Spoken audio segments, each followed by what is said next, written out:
Hello, everyone, and welcome to the Grit Talk Show, episode 20. For those of you who do not know, Grit is a learning and development platform which connects coaches to clients, corporate and individual clients. So, in our series, the Grit Talk Show, we cover the different journeys of coaches around the world. Today we have with us Paula Roeper from New Zealand. Paula is an authentic communication coach. She's really good at what she does, and she selected a really interesting topic for today. That is difficult conversations. You've got this. So, Paula, hello. Please Hi, introduce Lisa. yourself a bit and the wonderful work that you're doing. A lot of people, I think, do not understand what exactly authentic communication means. So please tell us a bit more about that before we delve into difficult conversations and confrontations we all preferably avoid. Yes. Hello. Yes, I'm Paula Roeper. My background is in communications. I've many years worked in corporate, medical, and the education sectors, doing conventional communication work, but that inspired me to, due to interactions in the workplace and everything that we know, the dynamics and things that go on, I really became fascinated with how people actually communicate with one another. And I am also wear another hat, which is a counsellor of a particular type of counselling, which is feelings-based and heart-centred, and it's called Pasha therapy. So what I have done is brought the two together to create workshops, seminars, etc., and working with organizations, companies, groups, individuals to explore communication from a conscious place. So it's more about conscious communication. And in that way, it is authentic communication. So my company name is Authentic Communication. And it's really about bringing people to a place of increased awareness of how they're communicating with one another. It's awareness of self and awareness of the other person. And that's really the crux of it. So that's wonderful, Paula. Thank you so much for sharing that. Just a little bit about Pasha therapy. Is it Pasha or Pasha? Yes. Pasha, P-A-S-C-H-A. Yes. Pasha therapy is a feelings-based, heart-centered form of counselling. And it is very powerful in that it's gentle because it's really working with the person at their own pace, but powerful because you really explore and understand your feelings. So unraveling the patterns and the way you have really your whole life is often, like in conventional counselling, they'll look at across your life for what's gone on. But with Pasha therapy, it's a holistic approach. So we're looking at mind, body, and spirit, and emotions. So we're moving through those feelings that really reveal to us the depth of impact of something and the need within that. And then from there, you can make decisions and choices to heal. Yes.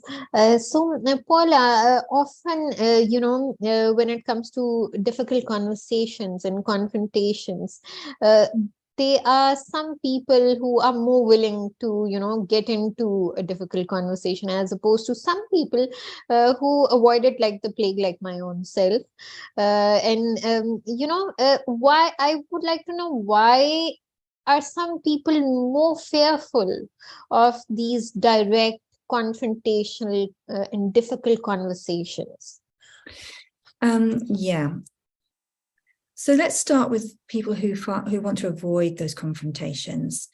It's often because something has happened in the past that has been a traumatic or upsetting experience when they've tried to express themselves, or they may have been in a situation where they've come forward with a problem, and the other person has not met that with equal respect, put it that way. And that can often result in a worry or a fear around actually expressing oneself. So it arises out of past traumatic situations, or it can do, or just a preconceived idea that this might happen, like a projection onto the situation as well. Before the conversation even starts, people who are avoiding confrontation are expecting confrontation in their mind, even though it may not actually Yes. So it's more like, those are fears that we have before the conversation, that a particular person might criticize us on this, on a certain thing, or maybe pass some comment or some remark that we might not like, and we don't like putting ourselves in that situation. So this is where the avoidance comes from, right?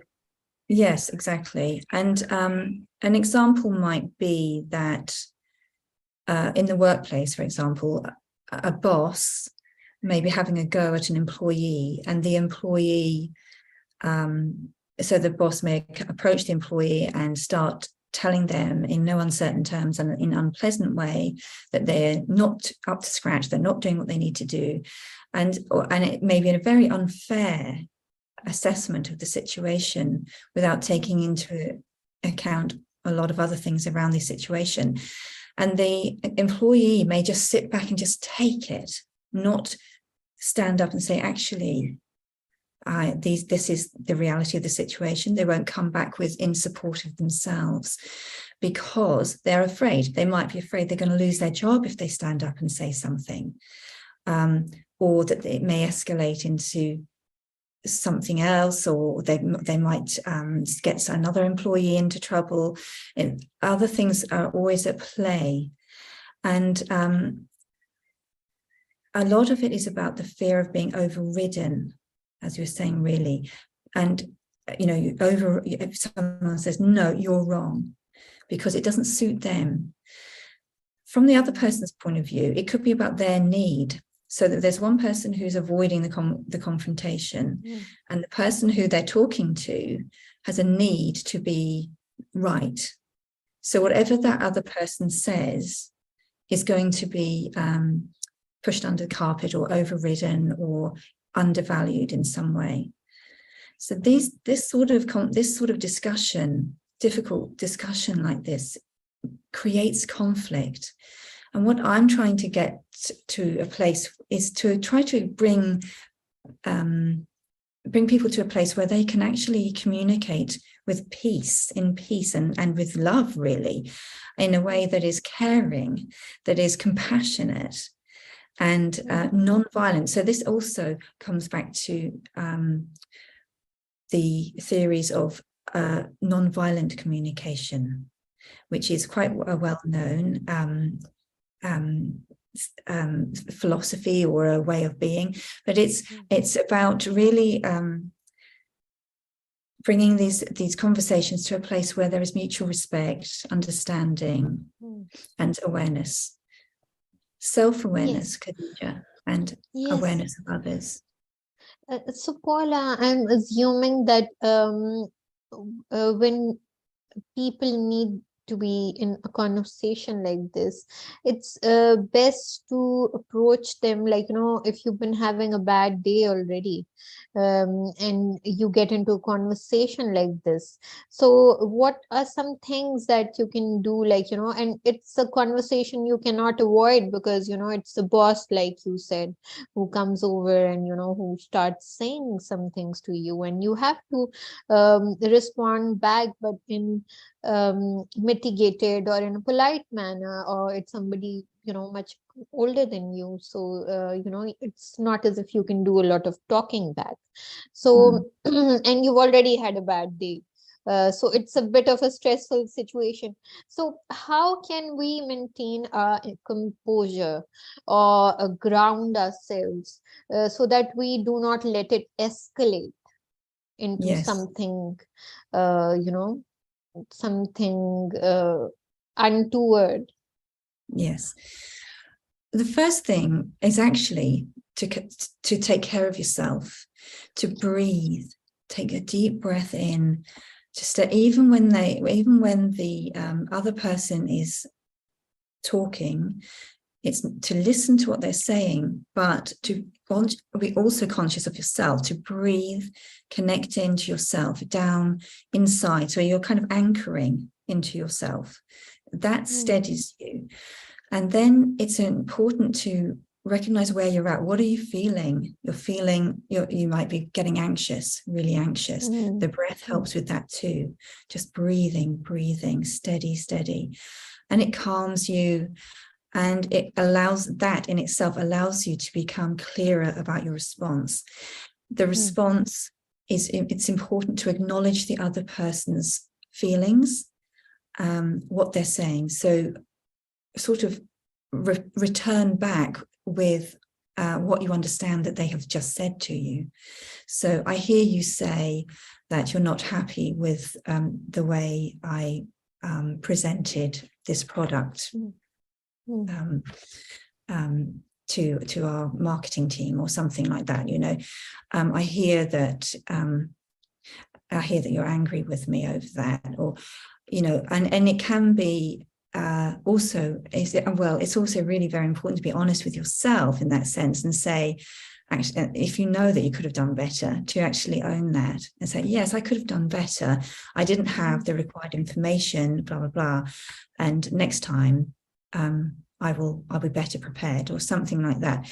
But it's really important, if you have done something wrong, to own that. But at the same time, if you are in the right and you know you've done everything you can, you did that well, to listen to where they're coming from, why they're upset, acknowledge that, ask them what they need as well. What is it that you need from me next time?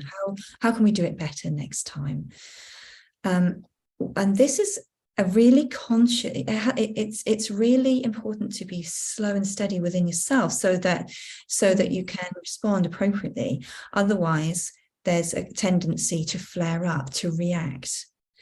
And then we've got a scenario where people end up standing up and shouting at each other, and it's all getting out of hand, spiraling down. So the response vs reaction is very important. Yes. So they should be like gap between the stimulus and the response. Yes. Because unless if we're very reactionary, like, we respond as soon as, like, we react, we don't really respond because, we're not waiting.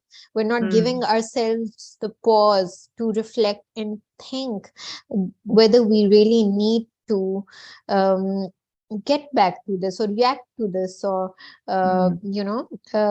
respond to it in a certain way. So they should be a pause. Yes, a pause is very important. And in intimate relationships, or this applies in any relationship, not just in the workplace, any interaction with another. And when we feel that it's overbearing, or from the other person, or the context of the conversation is sort of spiraling away downward, and you're feeling a bit sort of got at, and that's really, really important to actually say, I'm sorry, but I just need to take a pause at this point in our conversation. I need to take a break from the conversation, and I'll come back to you later.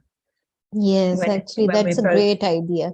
When when it's we're both becoming too calmer. overbearing and too overwhelming for you, so it's all right to tell the other person, can we have this conversation a bit later? Or, Yes. I can get back to you a bit later. So that is from the person who is at the receiving end. But if Mm, you are the person who's actually lashing out, mm, I know that, when somebody is totally frazzled, it's difficult to actually see some sense sometimes.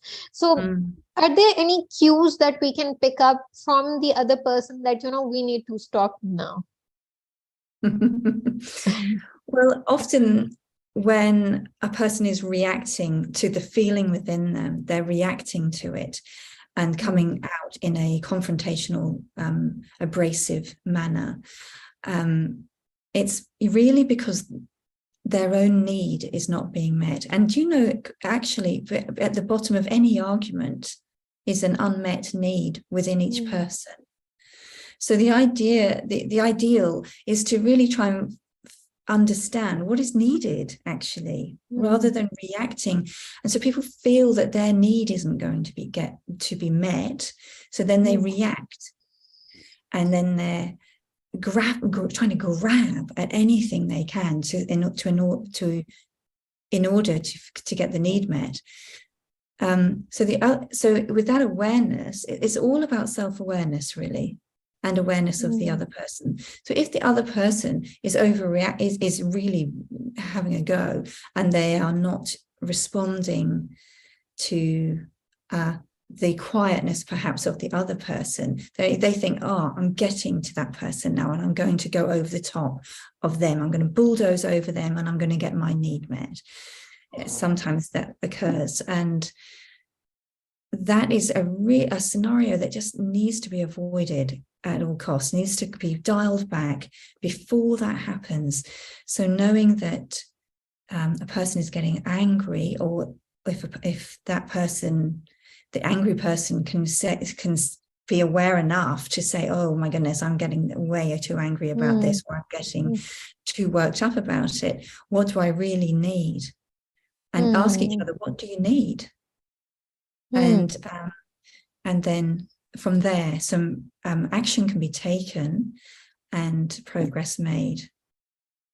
Yes, so Paula, that really makes me think of this thing that a lot of times, yes, they are unmet needs, but the person who is, let's say losing it, Yeah. uh, they're sort of in a repetitive mode, like, there's some Mhm. thought, like something's gone wrong, and Yes. it just keeps on, they keep rethinking, and that's why they can't seem to control themselves. Yeah. And just like, children, when they fall and they hurt themselves, and they keep remembering that, oh, I got hurt, I fell, and it Yes. they keep crying because of that, because they can't suppress that thought, and it's like a nagging, it's on repeat mode. So how can we become more conscious, as you are a conscious communication coach, how can we become more conscious that, all right, this thought is, on repeat mode, and I need to press the button and pause it? Yes. Being conscious is really actually learning to do that for yourself. You can't just suddenly do it. And it's important that people are aware of that, because we can put ourselves under undue self-criticism if we get it wrong all the time. So it's a learning process, and everybody gets it wrong at some stage or other. It's not, nobody's perfect in all of this, but it's all about learning, deciding to learn to be more self-conscious of it. But it's about really getting support with exploring and understanding all the feelings that are carried around through life. Mm, And everybody has something that's gone on in life. Everybody does. And we have patterns that we've set up to protect ourselves, or to just manage and to getting through life.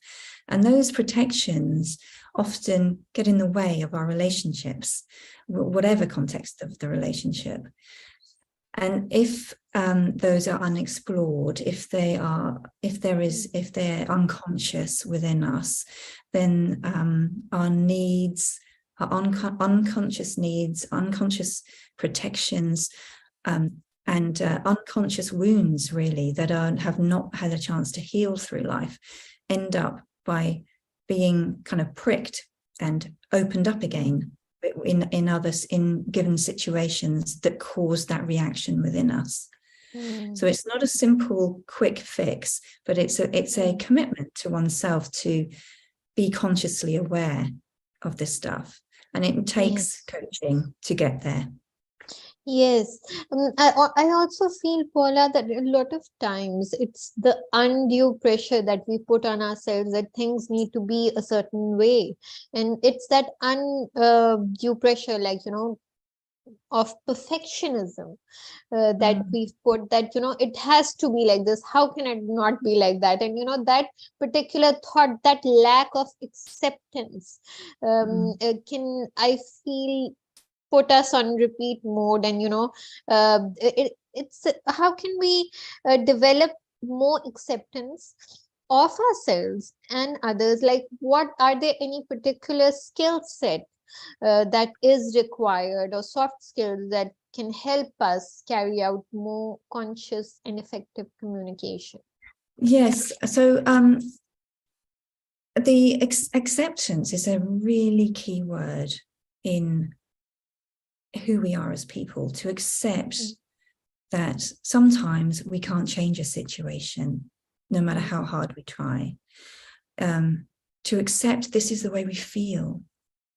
And it's not wrong. Nothing that anyone feels, if they're feeling it genuinely from their heart, it's never wrong. And the other person's feelings are never wrong.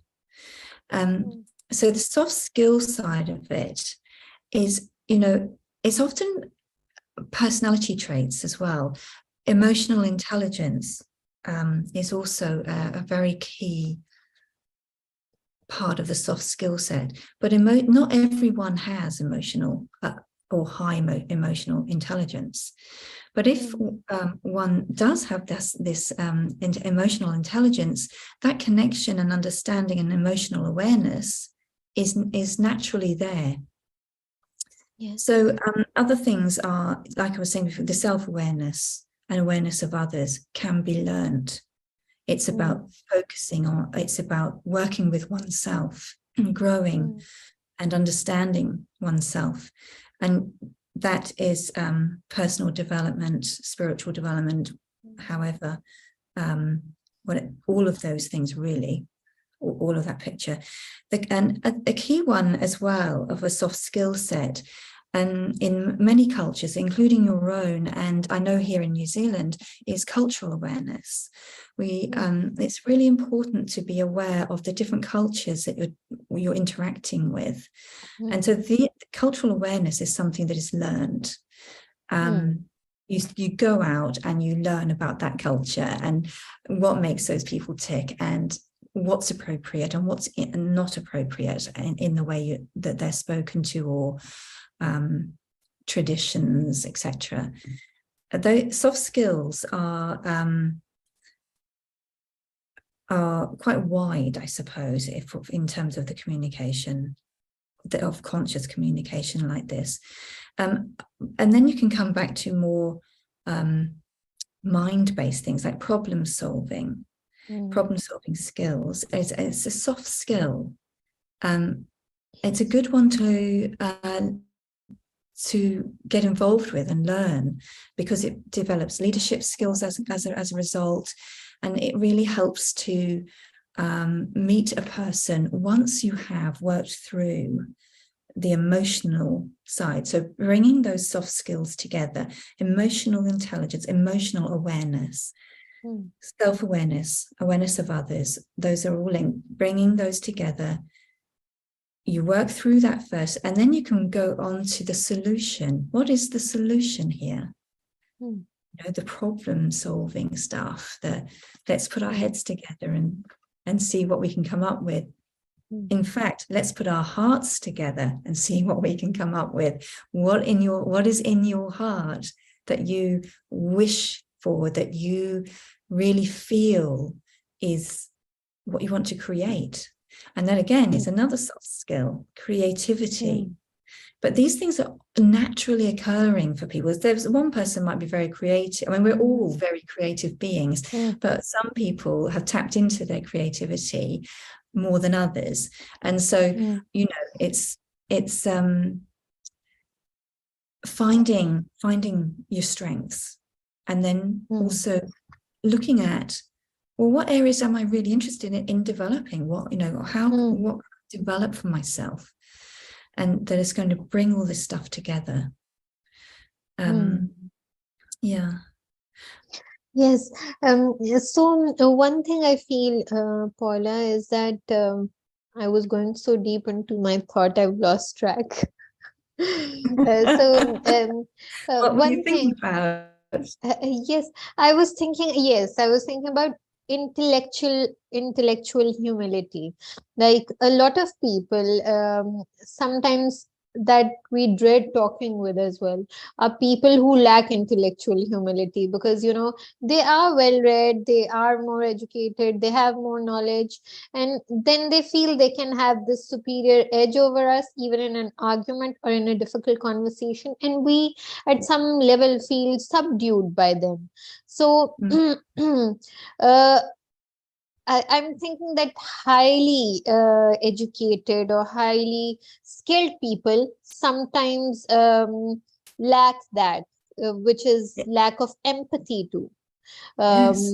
So do they have lower IQ by default, or is it is it Well, a something that, lot of, sorry. is it something they overlook? Because obviously they are really smart and they are really educated and knowledgeable, so they let that side uh, sort Some of do, take precedence some over. lack. Yeah, some people lack emotional intelligence when they are highly intelligent. And that is difficult when you're trying to meet them equally, when you're a very feelings person, when you're a compassionate person. And there are times where we just have to accept that that person is that way, you know, and they are never going to see my point of view because they can't, they're not emotionally, they don't have the compassion sometimes. But it's just very few and far between, those sorts of people. It's more that they want to be right because they know that their argument can be The need to proven, be and right is higher in people with less intellectual and in humor. fact a lot of people need to be right regardless of Yes. intellect. They need to be Yes, right, that's true. and that's Yes. all because of their own wounds, their own wounding. It's a Mm. protection often, and a defense. So you're up against, sometimes, you know, often in these conflicting conversations, in all conversation, actually, you're always meeting what the other person brings with them. And so that person, any person, is not just that one sort of facade in front of them. It's all the stuff, the history, their experiences, everything like that behind them, that it's right there in that moment as well. And having awareness that everybody brings everything in that moment. And often an argument is nothing to do with what they're saying the argument's about. It's about something else, a wound or something that happened yesterday or last week. Yes, absolutely. Or when they were sick. Yes, absolutely. Sometimes, we're saying something else, but at the back of it, there's so much more. So we need to be a little more understanding. I think if we enter into difficult conversations with that level of understanding or empathy, that where the other person, where could this be coming from? I think we would have a much easier time getting through the difficult conversation, and perhaps not even dread them as much. That's spot on. Yeah, absolutely. Yeah. Yes. So thank you so much, Paula. One thing that I've really picked from today's conversation is that feelings are never wrong. And we should never negate anybody's feeling, or even our own for that matter, because, we should accept, and acceptance, as you said, is the key word. We should, and that is, I think, one of the reasons that we dread getting into difficult conversations, because we're not ready to accept that we're going to be criticized. We're not ready to accept that, some untoward or some things which might hurt us come from that conversation. We're not ready for that. So realize, yes, please do. It is about accepting, but it's also about supporting ourselves. Yes. So it is important to say when something needs to stop, that it's not okay to speak to me that way or anything like that. It's important to, as I was saying earlier, to sometimes just say, hold on, this does not feel honoring of me. This does not feel as if you're hearing me. I feel invalidated, and I need to stop the conversation right now and just have a bit of a pause, and perhaps we can come back to it later on, or in 5-10 minutes, it doesn't matter. And you just go away from each other enough that you can kind of gather yourselves again and come back in a much more calm and respectful manner. And the other thing about this is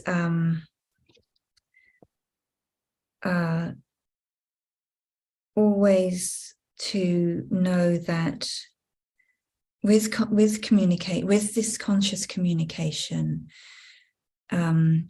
understanding another person is not about giving yourself away at all. It's not about allowing anyone to walk over you or anything like that. It's quite the opposite. It's about building mutual respect. It's about being respectful and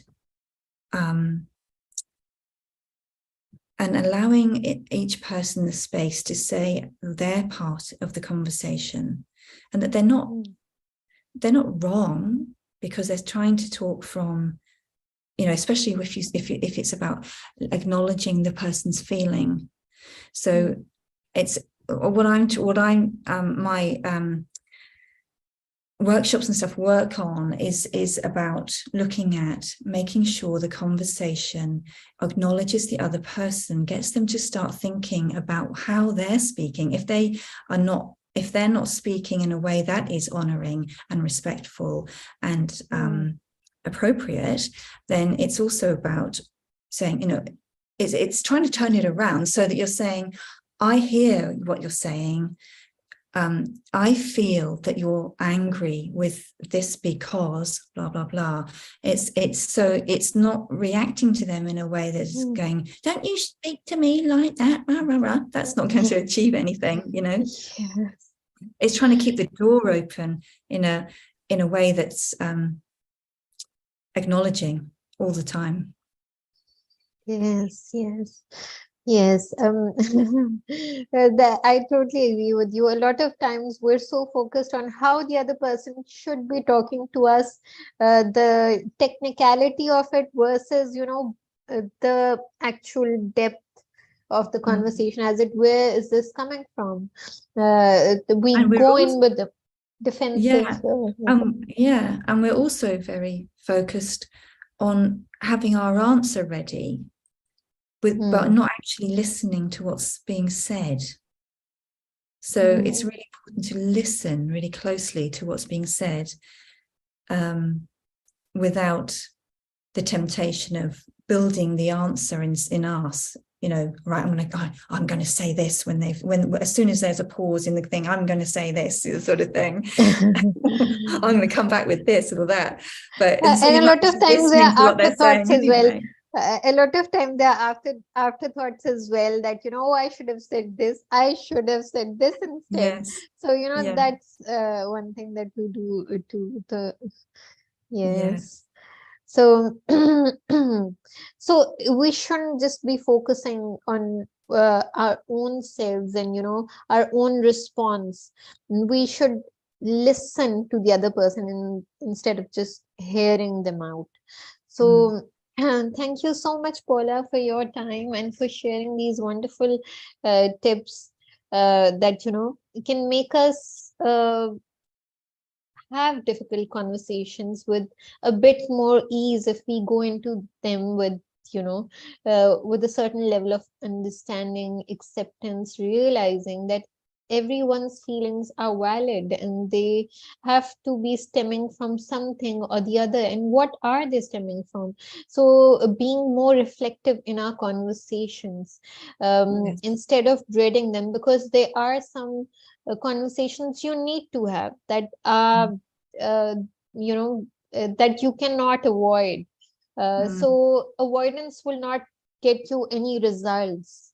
It's having them more skillfully or more artfully, with all the soft skills in place, that can actually solve a lot of things and create better outcomes, instead of avoiding them altogether. Because how long can we avoid confrontations and conversations which need to be which need to take Voiced. place? Yes. Yes. Yes. So And just to finish, I just wanted to say that those when we communicate well, when we communicate with compassion, with consciousness, consciously communicating, and with authenticity, which is authentic communication is honest, clear, open communication. When we communicate that way, it creates a different environment for everyone. So in the business world, if you're communicating with staff, management staff, this two-way communication throughout the whole of the structure of an organization is this way, then when communication, or if it's just between a couple, or friends, or anything at all, any relationship at all, children and their parents, the environment will change for the positive, and that creates a positive culture, or a positive happy family, or relationship, intimate relationship. And from there stems other creativity, the creation of whatever you want to create together. So for business, that's wonderful for their bottom line, and happy and contented employees, and happy, content employees are more creative, they're more relaxed, and so therefore they are more productive. And then, of course, families or in intimate relationships, everything's flowing and people are content. So thank you for these ending points. Absolutely, I agree with you that effective communication is, I think, the foundation of healthy organizations and healthy families as well. So we really need to have this in place and work more on this. Thank you so much for your time, Paula. And for those of you who were watching, please do leave us any comments or any questions that you have. Paula and I will get back to them. Yes. Have a wonderful rest of the week.